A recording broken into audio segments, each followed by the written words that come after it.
Welcome to BTB Kicks University. My name is Blake, the founder of BTB Kicks, and today we're going to be going over the full supply list you may need at every level of sneaker restoration, whether you're a beginner, you're advanced, or going pro. These are the supplies you'll need to be able to sustain and grow your business. So before we get into that, make sure you like, comment, and subscribe, and let's get into this video. The very first level of sneaker restoration starts with the beginning level. These are pretty much all the necessities that you may need. I'm going to be going over each item and telling you the reasoning behind having all these items. So first thing on the list, we have your brushes, of course. So of course we have the brushes. We definitely need these. Within that brush pack, you have the 3 brushes that are most commonly used with sneaker restoration. That's really all you really need, starting out at least. So we have the soft bristle brush, which is great for pretty much all materials and creating the soap and lather for everything so you can clean up the shoes. Medium bristle brush to get in the shoe a little bit more to get a deeper clean, of course. And then last but not least, the stiff bristle brush to clean those hard stains on the bottoms and different materials that it's appropriate to use that on. Typically just midsoles and bottoms, but it just depends. Moving on, you have to have a cleaning solution for your sneaker cleaning business, because obviously what are you going to clean shoes with, you know? Some people use Dawn dish soap and all that other stuff, but that's not good for shoes. It actually dries shoes out. You do want to get you a reputable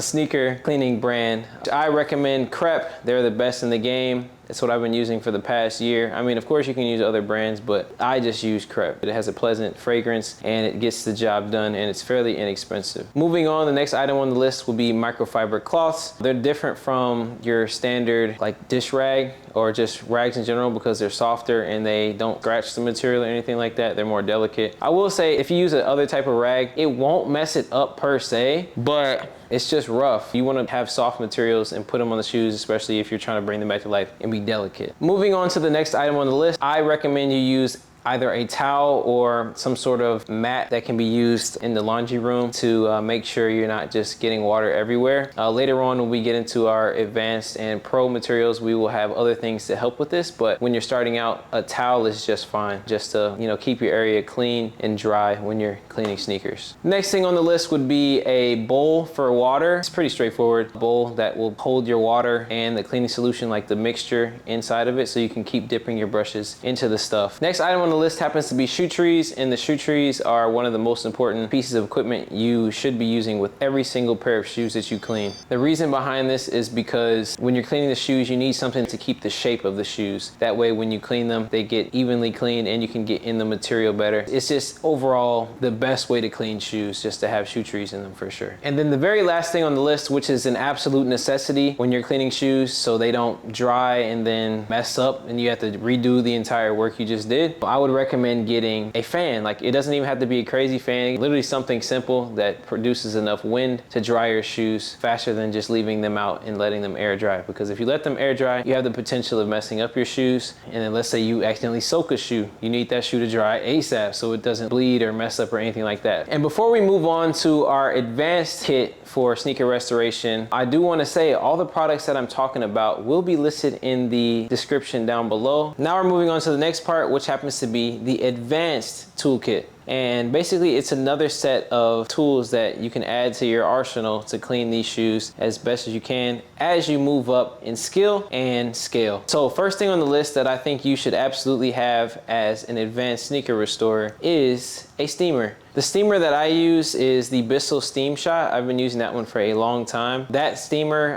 is really good, and the purpose of having a steamer is to help you clean off the shoes faster, especially the bottom portion. Basically the heat of the steam will help melt the dirt off of the bottoms faster. It saves you time, it's easier on your hands, and it helps you clean the shoes more efficiently as well. Next item on the list happens to be the wire brush. So I have 2 different types of wire brushes that I use. Typically I use the detail wire brushes and I use the thicker wire brushes to basically clean up sneakers. The detail ones are obviously for getting down into the details, the tight spots, stuff like that. And the thicker one is basically to get general areas of shoes and bottoms of soles. Wire brushes in general are more abrasive than a regular brush, and it makes cleaning shoes a lot easier and a lot faster just because you don't have to put as much effort in to clean certain areas, but it also helps get tough areas that your regular stiff brush cannot get off. Using that in combination with the steamer absolutely makes your life 10 times easier as a restorer.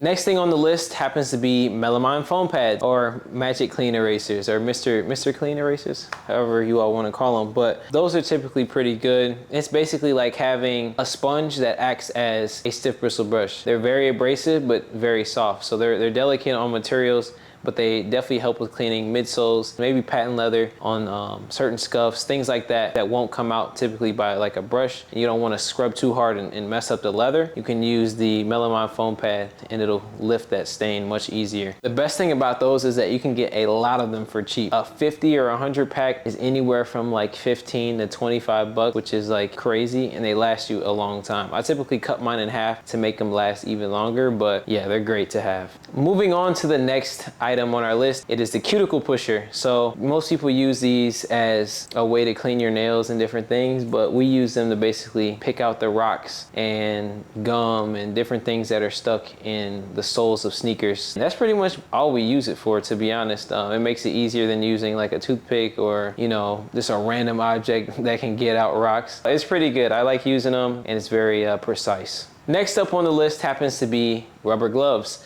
When cleaning sneakers, you want to make sure you wear rubber gloves, especially since you're in the advanced section out and you're probably cleaning sneakers for complete strangers. People bring me freaking shoes that have like rat poop and different types of biohazards that you definitely do not want to touch with your hands and your skin. So wearing gloves is essential at this level to keep yourself safe and to keep yourself clean. Next up on the list happens to be suede erasers. Since you're an advanced restorer, you're going to be dealing with more advanced projects. That being suede. Suede is not really a beginner type of material. It's one of those materials that is kind of unforgiving depending on the shoe and the color.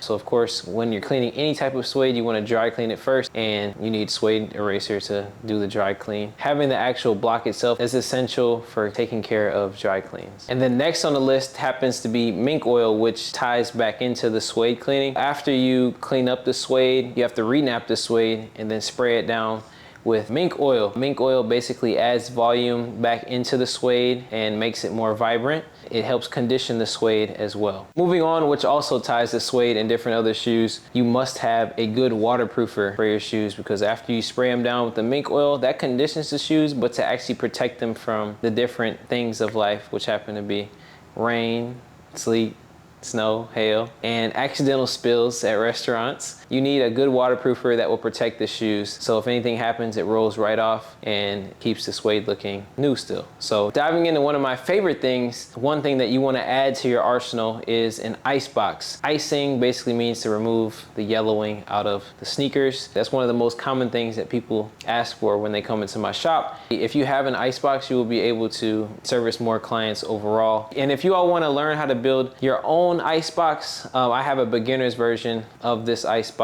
that you all can learn how to build in a separate video that I'll probably link somewhere. The light that I showed for the ice box is a beginner light. It's about 1200 watts as well. The stronger the watts, the better the ice in the shorter amount of time, but you want to make sure you have the materials that can handle all that power, or you'll end up messing up shoes. Next thing on the list that ties to icing is Sole Bright, and that is an icing solution that I use on soles to basically ice the shoes. So when you're icing shoes, you have to put the solution on the soles after cleaning them, and then wrap it in saran wrap and then put it in your ice box. And this basically helps with removing oxidation to your sneakers. Last but not least, tying up the ice box end of things. When you have your ice box, you want to make sure you have proper ventilation, because that light does heat up and your shoes are going to be in a box. So to basically keep the shoes cool and prevent them from having any type of sole separation, you want to make sure you use a fan. And it's not just any fan. I do recommend you use this turbo fan, because it helps concentrate more wind in like the hole that you're going to have to create for your ice box.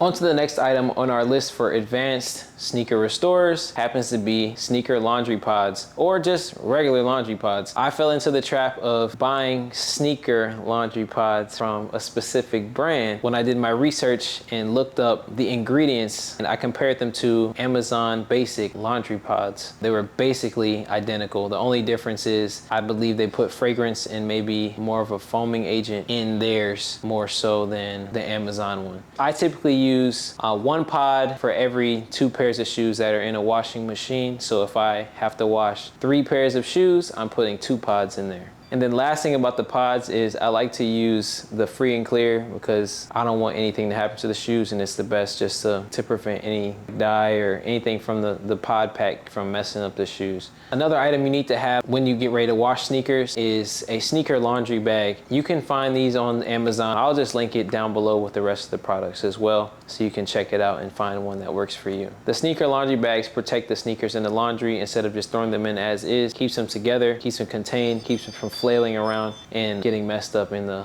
wash. We're almost at the end here, but the next item on the list happens to be, if you're someone who's looking to get into sneaker restoration or already is doing sneaker restoration but is looking to grow your business, in the description down below I have the link to join my BTB Kicks University Discord, where we teach students from all around the United States and outside of the country. In the Discord you will have access to me, where I can answer questions that you may have, as well as my entire staff that works in my shop and other restorers from around the world. Feel free to join the Discord now and use code BTB50 to get 50% off your first month. The next item on the list, barber scissors. As an advanced restorer, you're not basic anymore. You're gonna get down to the details. It's all about the details. That's why customers keep coming back. We typically just use them to cut off any loose ends or do any fine cuts to material to make it look more presentable for the customer at the very end, which is, that's what we gotta do. We gotta pay attention to the details. It's all in the details, man. It's the small things that matter the most times. Next thing on the list is a lighter, and you want to be careful when you're using a lighter, but we typically use a lighter to burn down any fuzz or loose threads that are too small to cut with the scissors. Like I said before, it's just the attention to detail. Then the very last item on the list for the advanced sneaker restoration kit happens to be a selfie stick light or some sort of light source other than the one that's on your ceiling. So when you're cleaning sneakers, you want to make sure you can see everything. So your lighting is very important.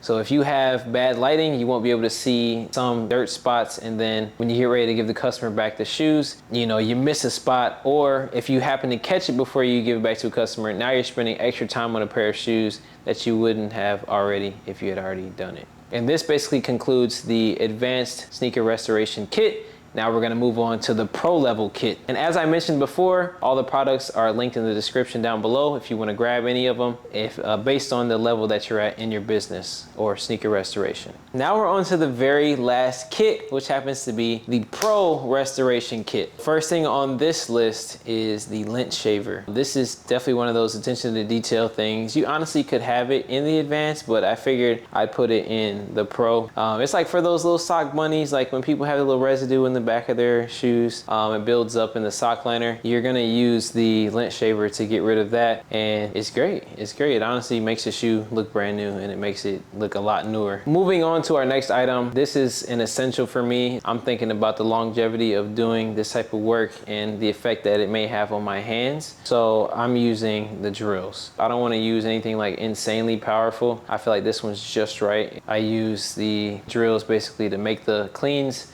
faster, easier on my hands, and better for the shoes. It gets them more clean in depth too, especially on the bottoms. Next item on the list that goes along with the drills are the different attachments that I use on the drills for cleaning sneakers. So I have a medium bristle tip brush, a stiff, and then something that's like in between a medium and a stiff. And then I also use, it looks like basically like a toilet scrubber, but it has like the bristles of it's like a little bit more than a medium. It's like medium in combination with something a little bit harder than a medium. Still soft enough where it won't damage the shoes. I use that on the inside of the shoes. Like I use that, put it in the shoe, then bring it in and out to clean around the sock liner and behind the tongue of the shoes.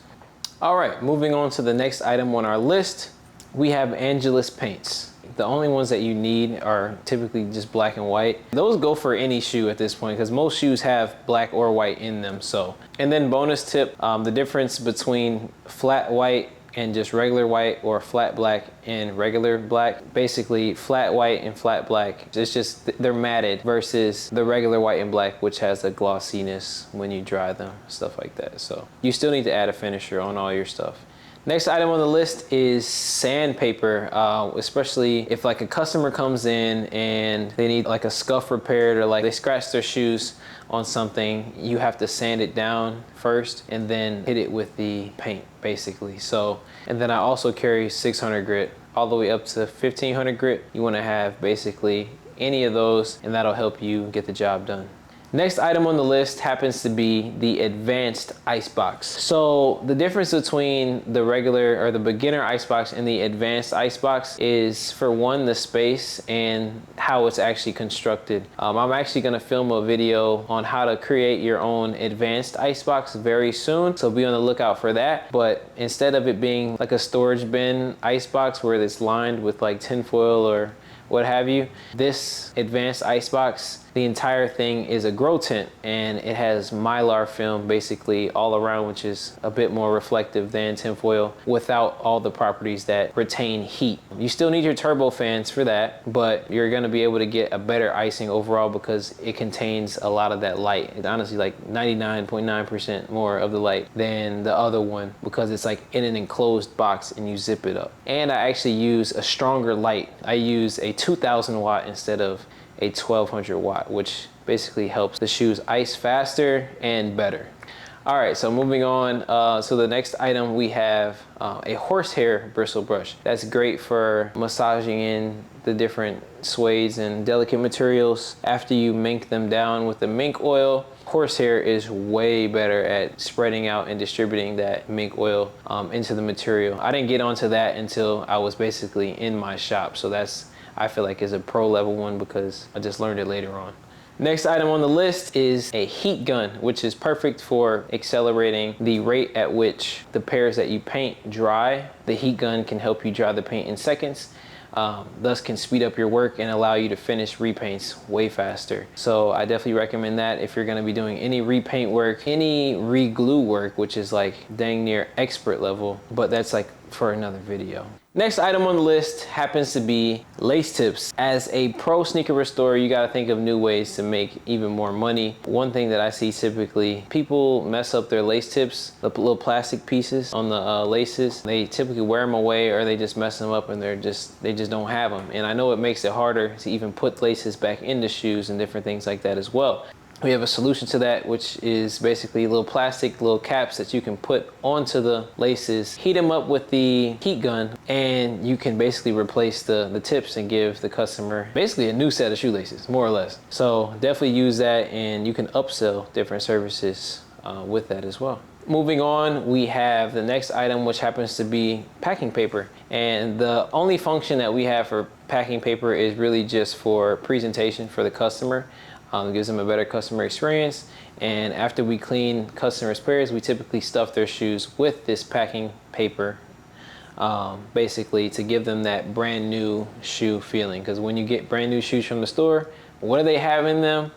Packing paper. The next item, which happens to be plastic shrink wrap, ties into the same thing with presentation. Customers want to feel like they have a brand new shoe, so we give them the option to add the plastic wrapping or finishing wrap on their sneakers as an add-on, which can add to the presentation aspect. So if you're kind of wondering what I'm talking about, think about a sneaker resale shop and the shoes sitting on shelves wrapped in that plastic. That's exactly what we give back to customers to basically make them feel like they're getting a brand new pair of shoes once again, which increases the customer's experience. Moving on to the next item on our list, this also ties back into the presentation at the very end for the customer, because as a pro, you're doing this likely as a business at this point, and you want to keep customers and build those relationships so then they can refer people to come to you as well. We have these plastic bags that we use that we put the shoes back into so the customers have something to carry their shoes out in. Moving on to the next item, which I probably should have talked about earlier, but it's all good. Tape for painting. So it's not just like painter's tape or anything like that. I actually use Angelus brand tape for painting. It's pretty good. It helps me keep shoes taped off well and prevents bleeding. This is how I would tape them off, but this is the actual tape. So now I can just paint this back black and don't have to worry about anything seeping through. Next item on the list happens to be an add-on for like profit for your business, which happens to be a deodorizer. I use Crepes Deo. I feel like that's probably the best smelling deodorizer from a sneaker cleaning brand that I've probably ever had. It actually works. It actually works compared to some of the other ones where it's like, it's good for like a little while, then it goes away. No, like this one actually works.